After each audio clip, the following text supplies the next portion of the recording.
जब सफ़र के महीने का आखिरी चारशुम्बा होता, आखिरी बुध होता, तो उसको बाबरकत समझते और कहते हैं कि नहीं नहीं बहुत अच्छा है, उस दिन मिठाइयाँ पकानी चाहिए, उस दिन जो है हलवे पूरी पकानी चाहिए, उस दिन चारशुम्बा यानी सफ़र के महीने का आखिरी चारशुम्बा, उस दिन हरियाली खुंदलने के लिए जो है पहाड़ों की तरफ जानी चाहिए। हमारे यहाँ भी बहुत सारे लोग जाते हैं, गाड़ियों से जाते हैं, पूरे फैमिली के साथ जाते हैं और खूब इंजॉय करते हैं। और क्या कहते हैं कि इस दिन आप सल्लल्लाहु ताला अलैहि वसल्लम को बीमारी से शिफा मिली थी।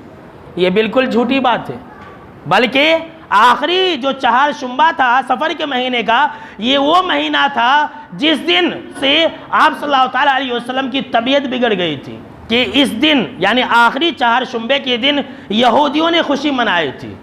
जी हाँ, सुन लीजिए, आज खुशी कौन मना रहे हैं? चारशुम्बा के दिन मुसलमान मना रहे हैं। जो आप सल्लल्लाहु ताला अलैहि वसल्लम का कलमा पढ़ने वाले लोग हैं, ऐसे लोग खुशी मना रहे हैं।